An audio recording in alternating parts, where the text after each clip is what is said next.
as Heather mentioned, this is a class that I just put together here, in the last few weeks actually, and there were quite a few things that went into it, but part of it was, we've had multiple clients that are kind of trying to recreate their message. They're trying to even recreate their processes to better fit, what it is we're now doing as we approach 2021. And so what I wanted to do is I was looking for some trends, inside the real estate market, but I decided to go a step further with this. And what I did is I actually started to do some, and granted it's a little bit informal as I went through it, but I did some surveys and I talked to people on my team, which I'll get to that here in just a second. I talked to some of our clients and some of the agents here in the Portland market and in other areas. And then I actually talked to some consumers and some people that are completely outside of the real estate space, just to get some feedback and perception on the messaging that we see both on social, in email, and other forms, even postcards and things like that, that go out to the consumers from you. So that's what we're going to be diving in and talking about today. I'll jump in here real quick and give you kind of a quick synopsis of who I am. For anybody out there that doesn't know me, this is me here on the left.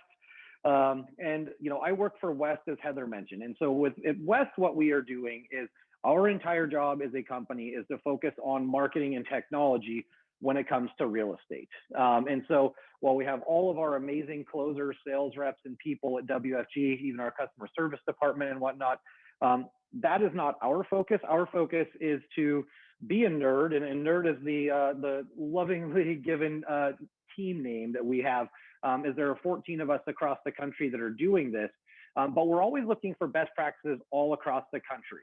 And then what I'll do for you guys here today is I am recording this presentation, and I will have all of the slides for you, which I'll put up on my website, which is thehowtobestellar.com. So that just gives you kind of a brief update, and I'll also shoot you guys an email. So if anybody wants to refer back to this later, you can do so. So before we dive into the specific examples, there are a couple of things that we're really seeing that are now trending as we're kind of going forward in marketing. And so I kind of want to touch on some of the trends that we're seeing before we really get into all of the specific examples.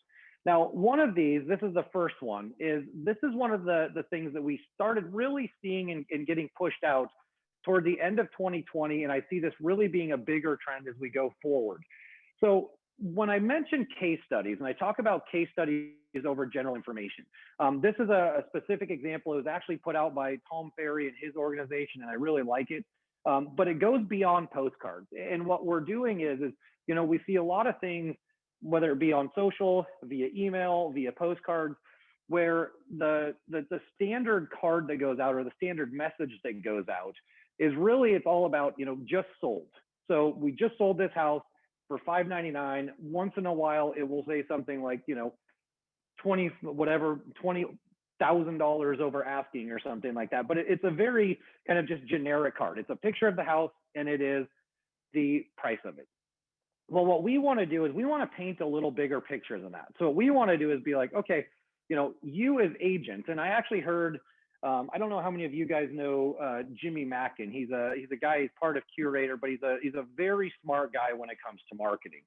And one of the things that he brought up when I was going through and reading a couple of the articles that he put out is he said something that really grabbed my attention, and I thought it was something that's important to share with more agents. And what he said is what we're seeing in the current market, where you can basically just put a sign in the ground and have the house gone inside of a couple of days.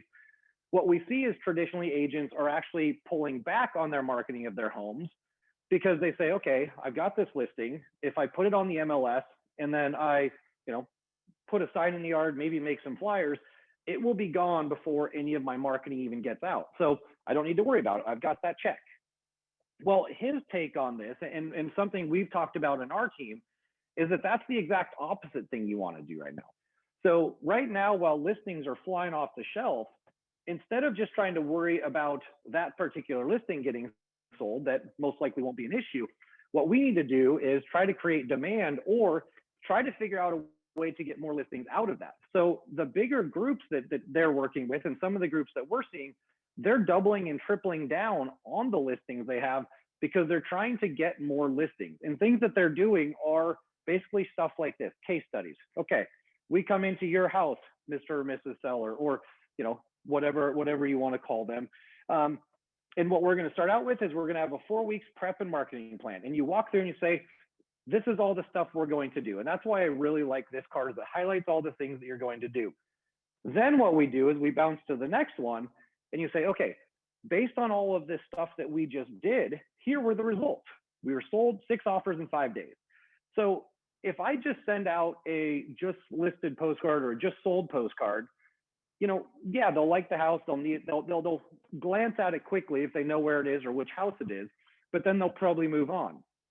With this, what you're doing is you're establishing your value in telling them, number one, why they should work with you, because you went through and showed them what you're going to do with their house as well, or give them an example of what you could do with their house as well. But then secondly, what the result was. What happened when you got all these people through? How did you get the 6 offers? How long did it take? And then how much money did, in the end, that consumer or that principal get? And so, if I'm posting something, on social, if I'm sending out an email to my database on why now is the time to sell, if I am sending out postcards, I'm absolutely looking to tell more of a story versus just giving the details of the transaction and then hoping that other consumer, that other person will figure out why I should be the one that they hire.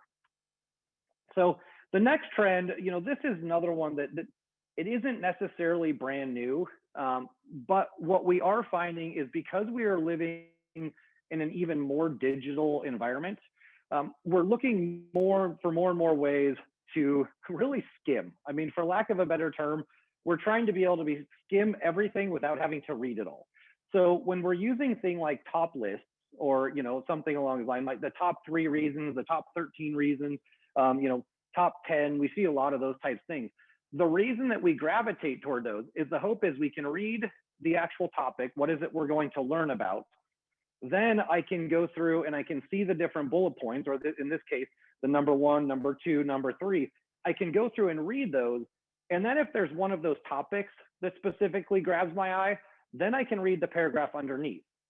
However, if I don't want, or if none of the bullet points or the little pieces grab my attention, I can literally spend inside of 10 seconds reading that and be done with it. I don't have to read the entire article. So, the trend that we're seeing is shorter paragraphs, more bullet points, using bold to highlight the pieces that are most important. But the key is allow people to really skim through that and get as much as they can out of it, and not necessarily have to read the entire thing in order to get the message across. Now, this one is one that I find fascinating. This is a conversation we've had inside of our nerd team for a little while, but it's starting to also grab more and more headlines. And so repurposing of content when it comes to marketing is something that's going to become a bigger trend. And the easiest way I can really describe this, or I can give you guys an example, is let's use this presentation, for example. Now, when I'm going through and I'm doing the work and I'm building out a presentation like this, I can spend, upwards of depending on what it is, 8, 10, 12, 14, 16 hours in reading, talking to people, building it out, getting it all ready. So if I spend all of this time, let's say much like what you do when you're getting ready to, put a listing on the market, if all I do is come up and I use this presentation and I give it to you guys and I have this one-time event, that is a lot of time, energy, and effort to go into this one quick hour-long, 45 minutes to an hour-long event. However, if I take this same presentation, and now what I'm going to do with it is after it's all over, I'm going to take the recording of this and I will put it on my YouTube channel. I'm going to grab all the slides of this presentation and I'm going to put them in my SlideShare account. I'm also going to create an email that I can send out to you guys, so that way you have access to this later. And then ideally what I will do is I will probably give this presentation to other groups, on several other occasions. But I will also pull some of the small pieces of this presentation that go over well, and I will use those as social posts, and it can be things that I push out at another time. So now instead of the reach of this class, which it's going to take me, let's just say for simple math, it took me 10 hours to put this together. So instead of this 10 hours, reaching this audience, which I believe last time I looked, we were right at around 40 people, so now I'm spending a lot of time just to reach an audience of 40. Now, if I'm using it on social, I'm getting views on YouTube, I'm pushing it out to our sales team that can push it out to other people. Now it's a whole different story. So that time spent becomes a lot smaller as far as, time per person or per set of eyeballs. And I'm not spending any more time creating it. It's just a matter of the distribution. And so, where this comes into play is in your world is as real estate brokers, you guys spend a ton of time, energy, and money putting together a listing presentation that then turns into listing marketing, which oftentimes goes out as a big push right when you first hit the market. So push out the video, push out the photos, it goes everywhere, and then it doesn't do anything. Well, one example I would use is if I'm building out a video around the listing, so I'm doing drone photography or something like that, I'm going to create a bunch of B-roll that will show the lifestyle living around there. Like what parks are close to it? Is it close to transit? Is it out in the country? What are the stores? What are the restaurants? Like, when those places open again, what are the places that you can go to around there? So I'll create this lifestyle video. Well, once that listing is gone, I will still have all this B-roll that I can now use to either farm that neighborhood, to go back and to touch people that live around there in a farming effort. There are multiple ways that I can use that in other circumstances or other situations. And it can be some social campaigns, email campaigns. It can be something where, you use that as a driver back, in regards to like a postcard. So that way they land and do say like, what's my home worth or something along those lines. But regardless, what we want to do is if you're going to spend the time, energy, and money to build out any kind of content, we want to make sure that you do have a way to put that out in different ways so you're getting the maximum reach out of it, and it's going to become more effective for you. So this one kind of cracks me up a little bit, but I would love to see, and I know we're not in person, but how many of you have seen emojis becoming more and more popular, even in more professional settings? This is one, I saw these two different stats here that I have down below. But I'm using a lot of social media examples, but I'm seeing this inside of emails. I'm seeing this not as much on postcards, but I'm seeing more slang in postcards. I'm even seeing it. I get a couple of daily digests that break down the news. And so I'm even seeing it, kind of put into there where, I'm looking at current world events and news, and they're using more slang and trendy terms than trying to be very professional and thought out in that way. They want it to be more conversational versus, being a very professional or very, tight style. But as you see with the stats that are right there is, if you're using an emoji in a tweet, increase engagement by 25%, using in a Facebook post increases shares by 33 and interactions by 57. We've been talking about this, for quite some time in regards to getting more attention on your listings, because it's one of the few ways you can differentiate text on Facebook, other than just black and white. You can actually bring in some color. You can bring in reds or yellows or oranges, which are going to grab attention. But slang and emojis are something that especially right now, are continuing to grow year over year. And I did see a study, and this was actually a couple years ago, that use of emojis had gone up 609% year over year.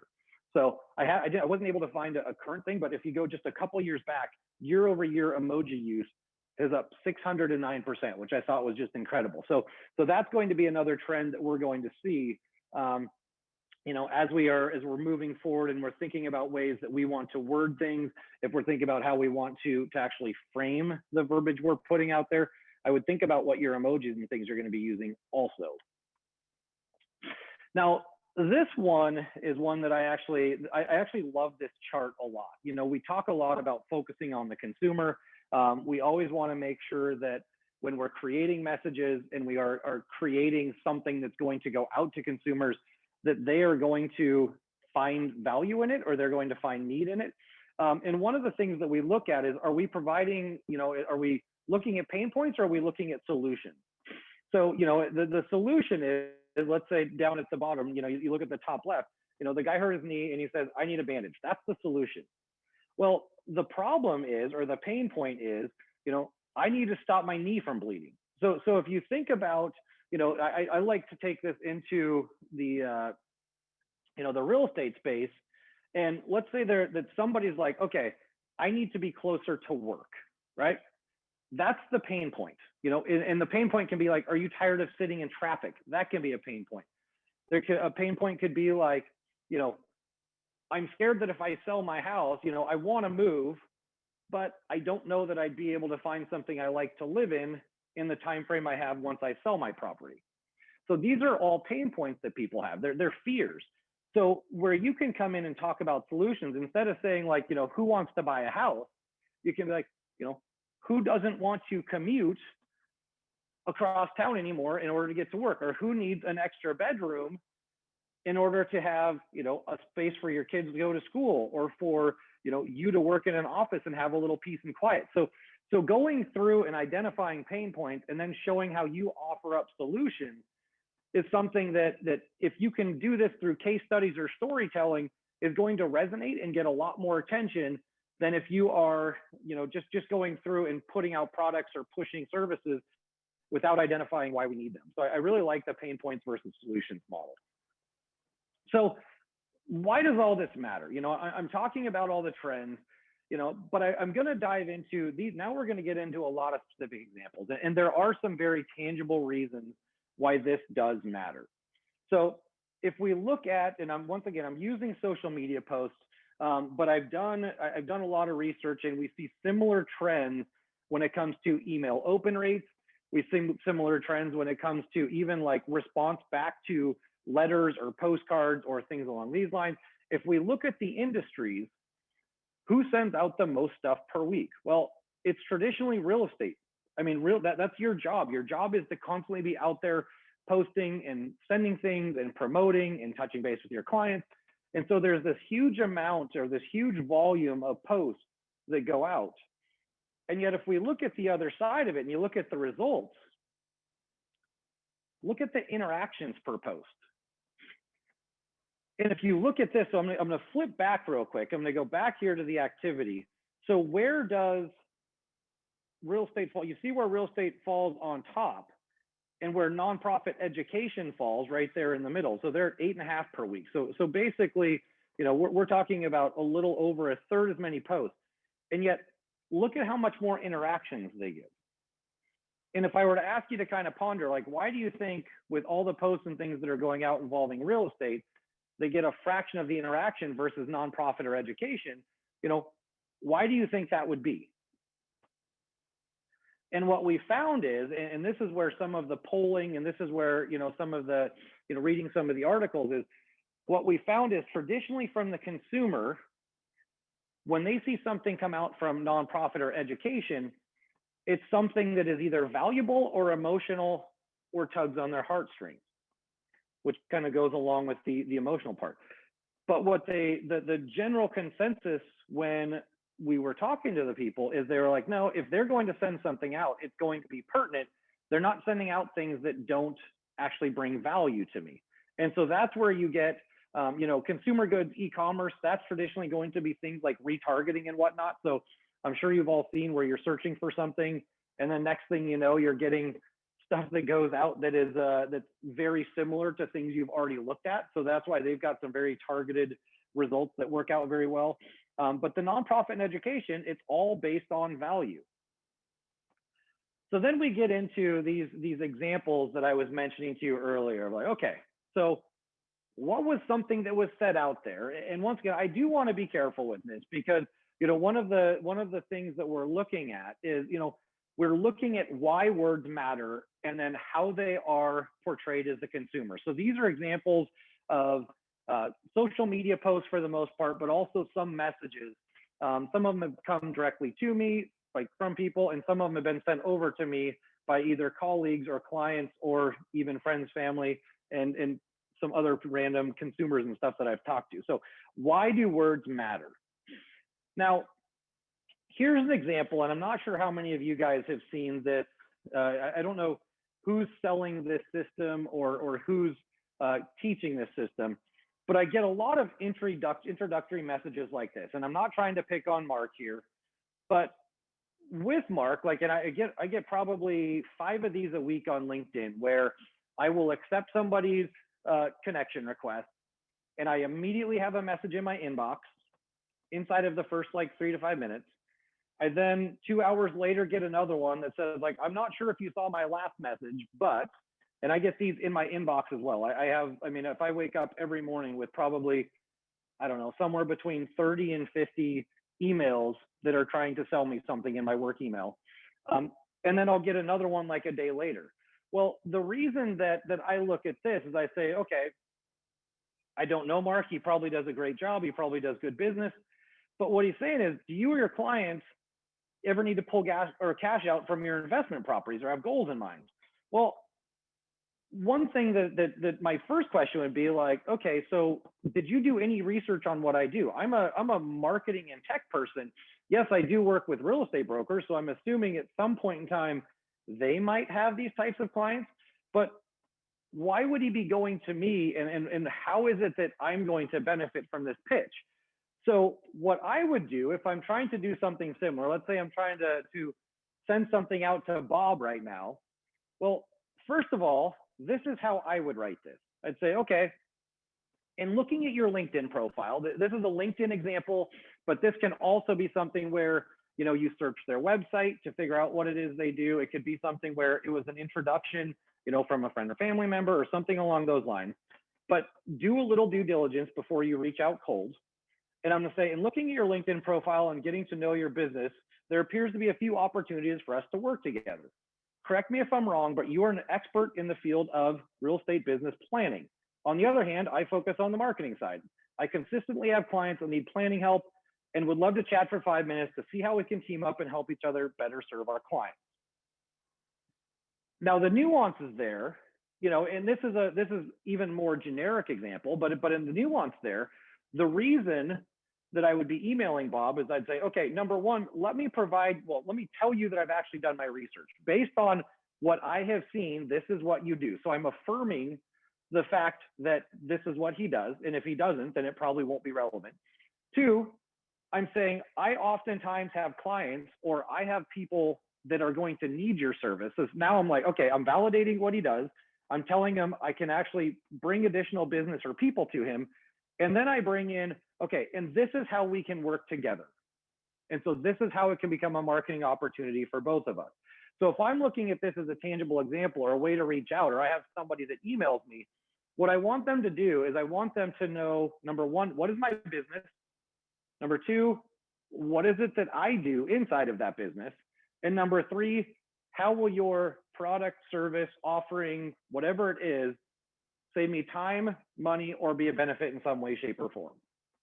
Like, I get all of these, you know, these very generic emails that come into my inbox. And my favorite is, you know, my email address is Stelle, like Aaron Stelle, Stelle.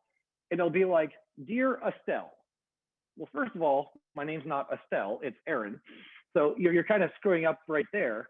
And then secondly, they start right into, do you have a need for remote workers right now?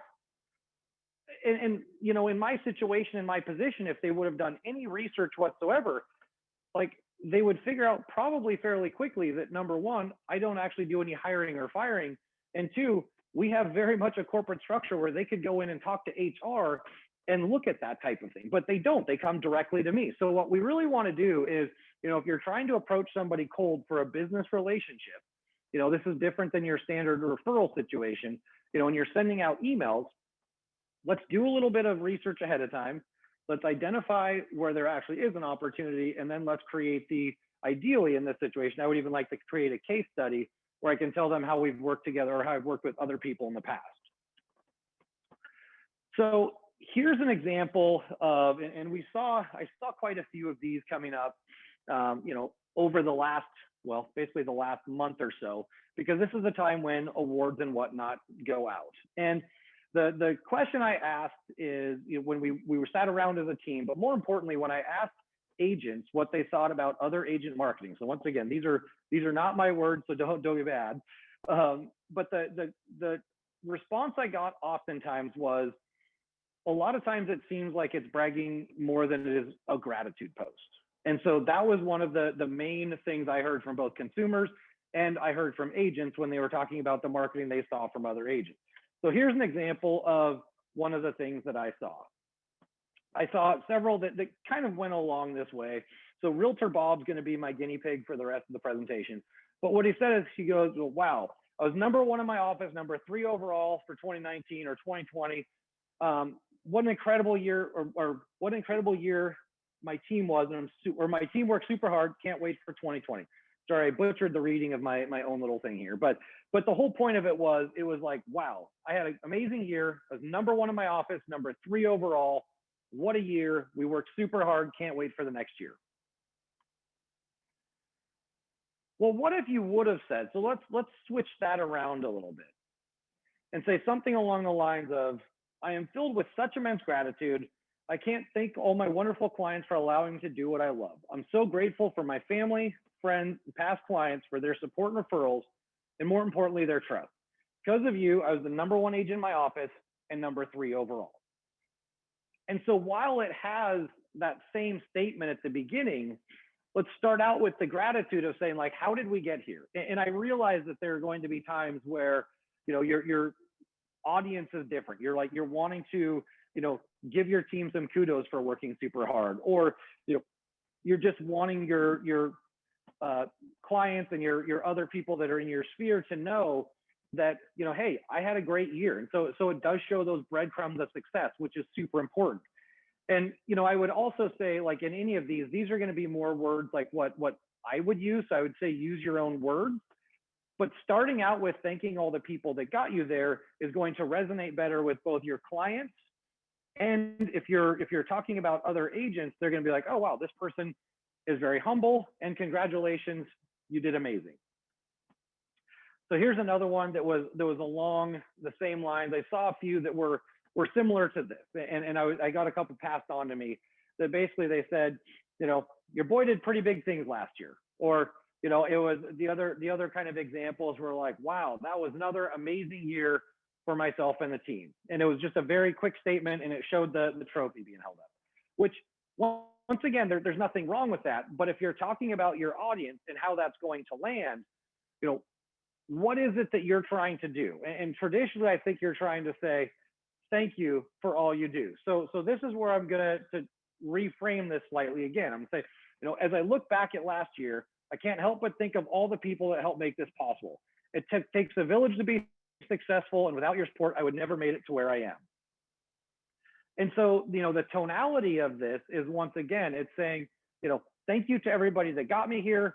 I need all of you in order to make this, be something that keeps me successful. And more importantly, it's going to be something where at that point, most of the time when you have a message along these lines, the replies and the responses are going to be a whole bunch of people that either worked with you directly or in some ancillary form that come back and basically tell you how amazing you are. So now it's not you talking about how great you are. It's all of your friends, family, clients, coworkers, colleagues, everybody else telling the whole world how great you are. So a lot of times it's using this as a way to go out and elicit the responses you want from other people. Let them be your champions. Let them go up and tell everybody how awesome you are, and then go from there. All right, so a couple of them that I've seen is we have a tense market right now. And there are a handful of times where I'll see something that will come out, and it's put out in a very public forum, and I like to call it Realtor on Realtor Crime. And one of the things, one of the ways that I've seen this manifested is something along this side that says, love it when a deadline is approaching and I can't get a call back. And, you have a little meme here. And I realized, and pardon me for the language, this was actually the exact one that was sent over to me. So I wasn't going to use it, but this is the exact one. And it's, for me, this is very inflammatory on a lot of different reasons. One, I understand the frustration. There are going to be times in all of our lives and all of our jobs where you're depending on somebody else and you wish they would hold up their end of the bargain. But when we're talking about public perception, because this was one of the questions that I asked the consumers that I talked to, and I wanted to be very careful with it. I said, kind of, what is your perception of realtors, and what is your perception of realtors when they're bitching about each other, or when they're have to work together? And basically, what the response was, if I were to sum up multiple responses, or quite a few responses into one, it was realtors as it is, they feel the consumers, we're not talking other realtors, the consumers, like, they already get paid a lot of money to not have to do that much. And a lot of that is the perception from, okay, the house sells in 3 days. Like, what did you really have to do to sell it? Whether that's a fair indictment or not, believe me, I can come up with a 10-page marketing program on why realtors are worth absolutely every penny and why you guys do earn your commission. So that's not something where I'm attacking you guys in any way, shape, or form. But then I asked, like, if they're butting heads like this, they said, it just makes me think that more of the realtors out there are incompetent. So basically what you're doing is, in a situation like this, you're going through and you're trying to say, like, look, I'm working really hard for my client. That's your intent, is I'm working really hard for my client, but the person on the other side is not holding up their end of the bargain.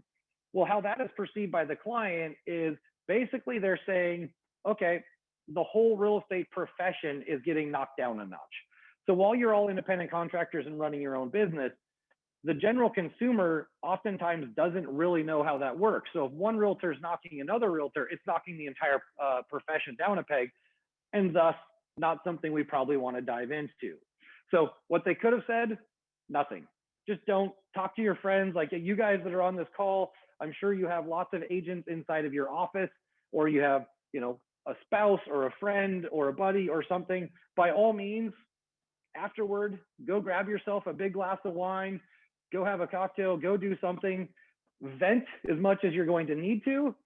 Just don't put it in a public forum where you're going to then knock down all of your colleagues and your peers and your profession in general.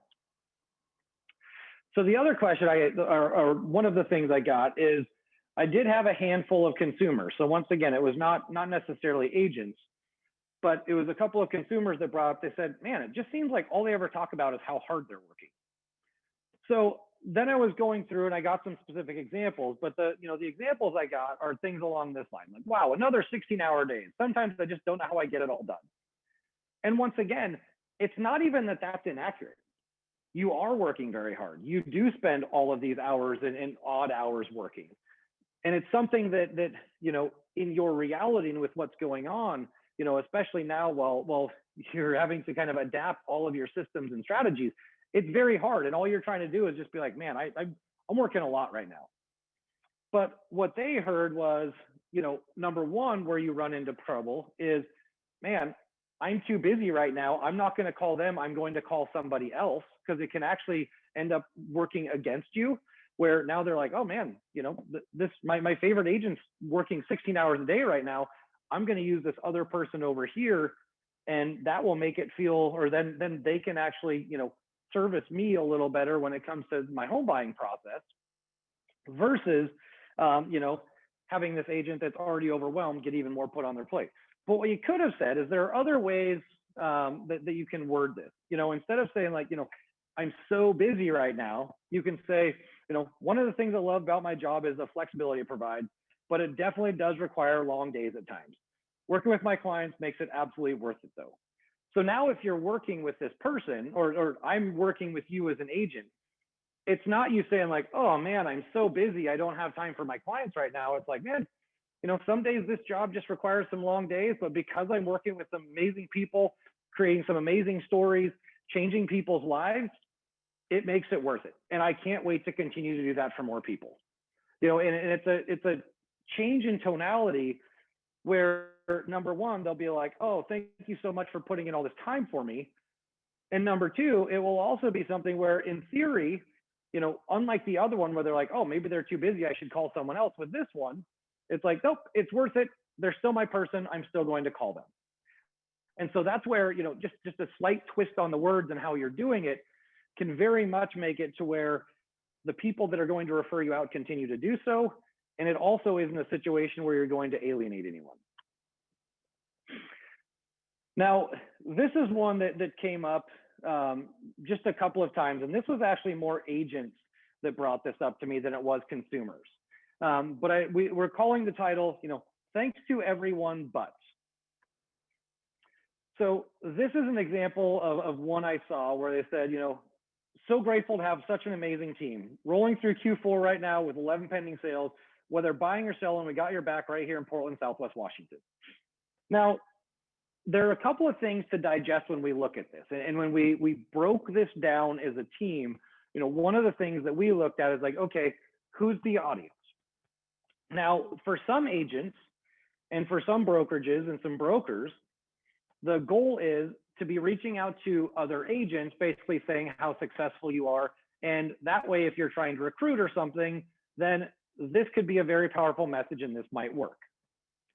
But what this thing said to me is, and what it said to the consumers, or what we interpreted as for consumers is, congratulations, you did great.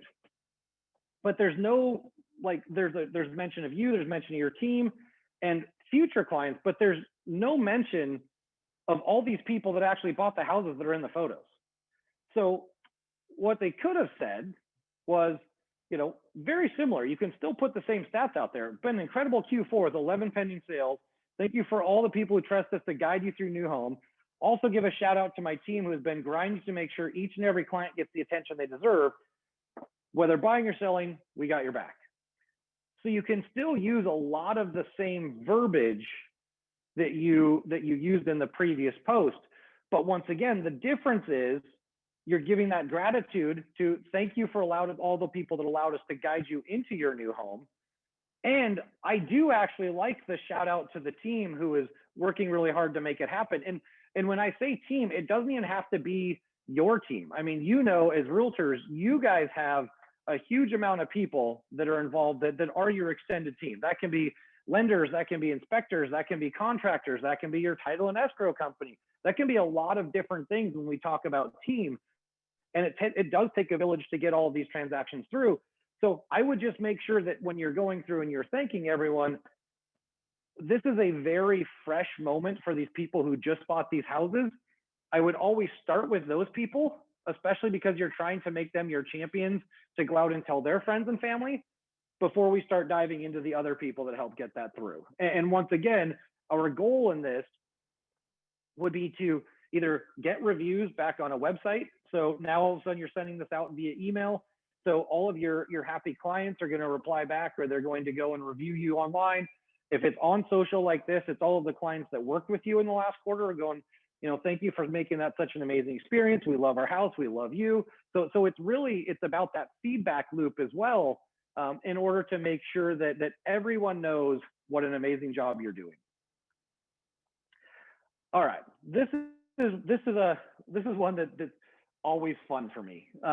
I see oftentimes where a piece of collateral is built for one form. So let's say it's a flyer or a postcard and put on another one. So here's an example of what I've seen just even recently.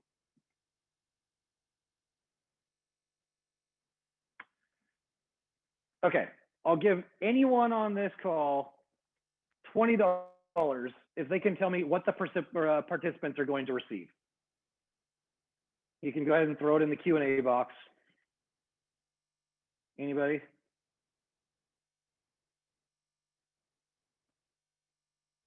All right, there's your answer. So I saw that little flyer come through on a story. And the reason I gave you guys 7 seconds to look at it is because it takes 7 seconds on average if you post a photo. Okay, so I got Ed came through and said, learn how to buy a house. So you'll learn how to do that. That is correct. But in the paragraph down on the bottom, which I'm sure none of you got to in the 7 seconds with all of that text, you receive a detailed reference manual and a resource guide plus lunch. You get all kinds of goodness on there. However, here, so and I got a question. Can we go back? Yep, let's go back. So it's down there. It's basically the last paragraph on the bottom left corner. So depending on the size of your screen, you can probably read it, but it's that participants will all receive a detailed reference manual, a reference guide or resource guide, and lunch. The certificate of completion will be blah, blah, blah. So you have all this other stuff. Now, the reason I bring that up is it doesn't matter what it said down there. I could have even asked you to name 3 of the bullet points and the topics covered, and I'm guessing you couldn't have got those. You just have too much text. There's too much stuff. This is a great class, I have no doubt. But in this situation, I'm not going to be able to digest that content in 7 seconds. So if I'm trying to create a story and I want somebody, I can send them that information later. What they could have said is something like this. Doing a home buyer class. Are you interested? Yes or no? Because what we want to do is we want to match this, like whatever this text is, up with whatever the platform we're on. So in the example that I just showed you there, where that's a flyer in the story, if I'm going to be walking around and talking to people in offices, if I'm going to be going and talking to lenders for people they recently had pre-approved, if I'm going to be even mailing it out to my sphere or possibly via email, I will put that whole flyer on there. Although in email, I would want to be a little careful because I would want to make sure that if there was anything that was clickable, I wanted them to be able to click on that in order to, to get them over to either a login page or a sign up page or something like that. But the key is, whenever we're looking at this, we want to make sure that whatever message we're putting out there is on the right platform. Let's see here. I think I got, okay. So I got the questions answered. Sorry, I had a couple of other questions that popped up, but I think I've got those answered now. Obviously, if there are any other ones, feel free to jump in. But as I mentioned, what we really want to do with this is we want to make sure that our message does fit, whatever medium we're on. And so this also goes with, I know, I was mentioning earlier, one of the trends is shorter paragraphs and using things like slang and emojis. You think about those postcards that you get in the mail and they have like 2 paragraphs of text. How much do you read? If it comes to your mailbox, how much of that do you read before it goes in the garbage or recycle? And I can tell you for myself and most people I know, it's very little to zero. Once I see a very long paragraph with a whole bunch of just words on it, paragraph, I'm not going to read it. On that postcard where I have a very short attention span, if you give me a couple of bullet points, I'll probably glance at the bullet points. And so that's where we want to match this message up with whatever medium we're pushing out. All right, moving forward off that one. So this was another one that we looked at because we saw a lot of posts where agents they were trying to say, look how busy I am, in the sense that it's a positive thing. It's breadcrumbs of success. Like, look at how well I'm doing right now, which is the intent of it.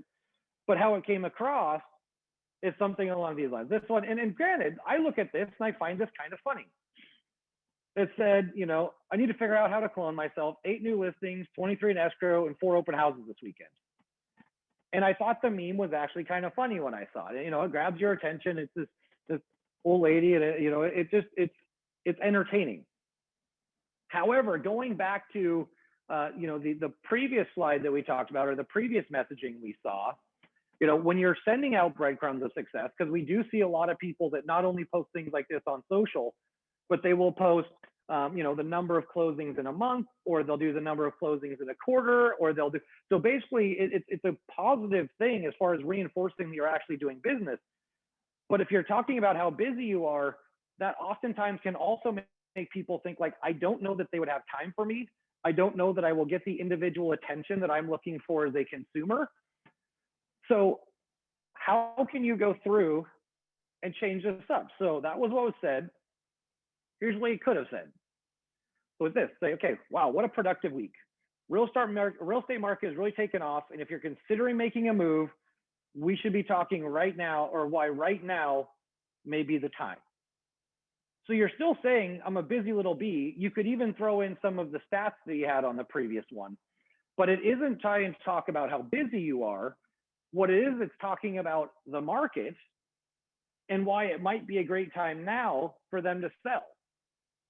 And obviously I would have follow-up that would go along with this. I would have my top 5. So I'm gonna mix in multiple things here. My top 5 reasons, if you own a house under $600,000, now is the time to sell if you're looking to upgrade. And I would build out my case study of how, if you're looking at appreciation, you're looking at multiple offers, you're looking at the most people that are going through a particular type of house, it's going to be in that category. And then on top of that, if you're a move up buyer, that leveraging the current interest rates that have never been like this before and will not probably be seen again anytime soon, leveraging the current interest rates, leveraging the ability to go over and above what your asking price is. Like, you might not have that different of a payment while upgrading $100,000 to $200,000 in house, where you now have the room, based on the case studies that we're talking also too, where you can now have an extra person. You can have 2 people working from home. You have a room where you can get peace and quiet, whatever that thing is that you need. So I can create a pretty cool story or picture about why now is the time, and that will be basing off of this type of copy. Now, this one is all too familiar right now. And I know if I were to pull a room and I'm looking in your eyeballs and I were to say, what do you guys think about Zillow? And based on everything that I've seen on the old interwebs in the last little bit, there is a lot of animosity, and I'm not even saying that it's not rightfully so. So, one of the things we get a lot is, we'll see stuff like this, where it's just like, I just don't understand why people to continue to believe estimates. And, you put a meme out here like this, and once again, it's fun and it's entertaining.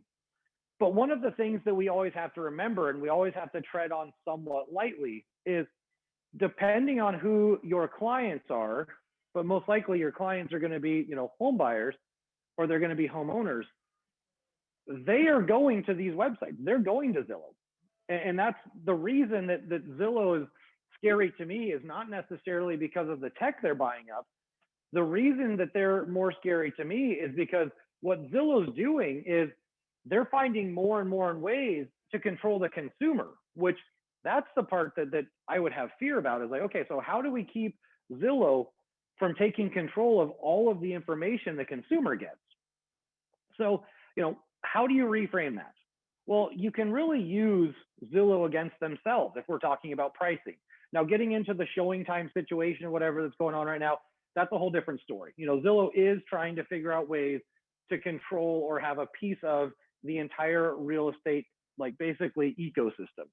But in this situation, I could use Zillow as a way to actually start conversation. So I keep getting asked about how accurate the estimates are. They do a decent job considering it's the number one algorithm, or considering the algorithm for every house in the entire nation. However, they obviously can't take into account any specifics for your home or hyperlocal neighborhood. If you just want a general idea, go to Zillow. When you want to get a more accurate evaluation, give me a call, shoot me a message. I'll give you a complimentary free analysis. So the difference when we're talking about this, once again, I'm not telling anyone on this call that they should love Zillow. And honestly, as a broker, I 100% would not be a lover of Zillow. However, right now, your consumers are lovers of Zillow, and your clients are lovers of Zillow, and you're going to get a lot of those people that are on there. So what I want to do is I want to make sure that I have some framework where it's not like I'm getting defensive when they bring Zillow up. I can give them some data that says, well, Zillow is a great jumping off point, but for me, they're average, and I would have to look at their stats right now, but even published on Zillow, I believe the last stats I heard were, they're plus or minus 8%. Well, that's a lot of, you think 8%, that's a lot of money when it comes to plus or minus. So if you're talking plus or minus 8% on a $500,000 house, you're talking about $40,000 either way. If I told you could get 460 or 540, you'd probably want to be like, okay, which one is it? So that's where I would have data like that to back up the things that they bring up. But once again, I'm not even going to bash that. I'm just going to be like, oh yeah, this is, Zillow's fine. It is what it is. But let's really dive into what your house is actually worth, because I'm going to need to walk through it, and we're going to see all the houses that have actually sold around there.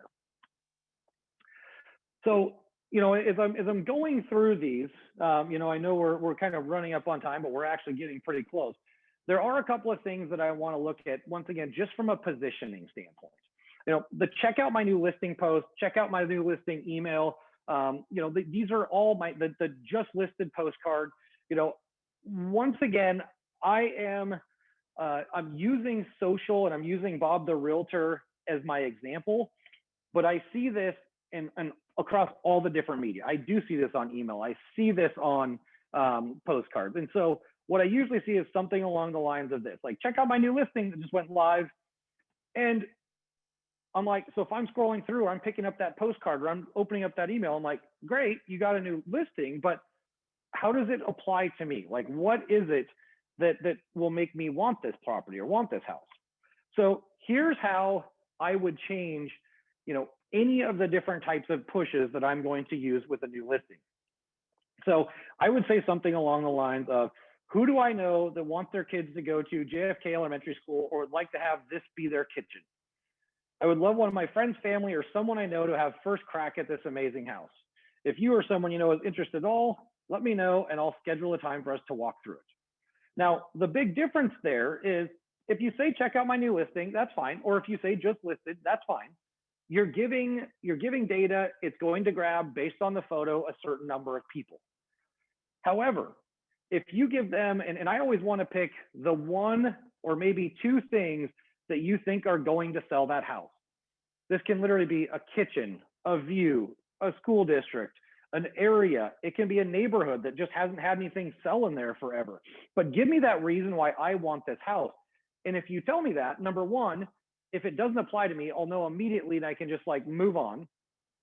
Or number two, if it does, then I can either look at it for myself, or I might have heard somebody talking about this, like that neighborhood, or looking for a view or whatever. Then I'll know who to pass it on to in case it comes up in conversation. So we just want to change the vernacular a little bit to where, like, all right, give me the top 3 bullet points on why I would want this house.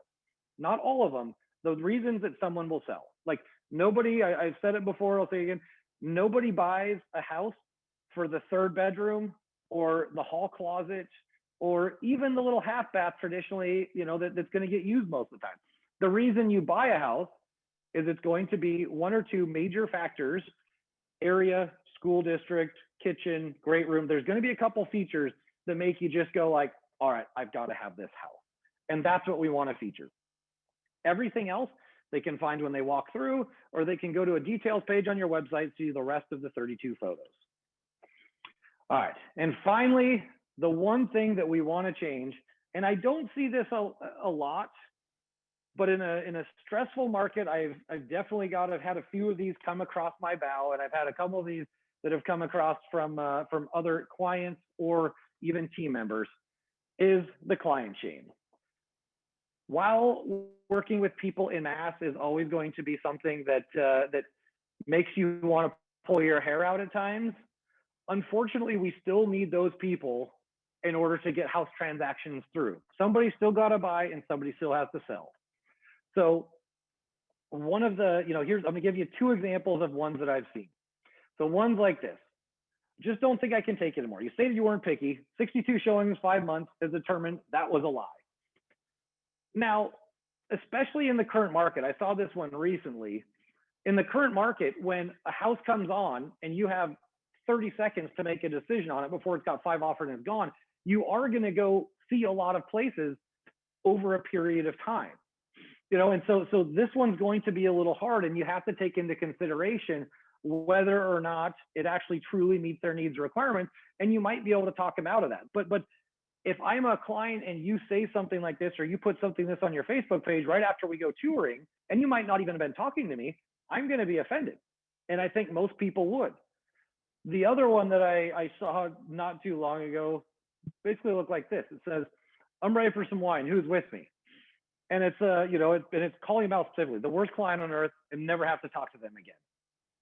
And so when we look at things like this, we look at clients and how we use our words, and we put those things out public. Now, granted, this is mostly a social thing. Unlike the other messaging where you see that on postcards or emails, I don't think anybody's going to put this out on any type of postcard or any type of blog post or video or email or anything.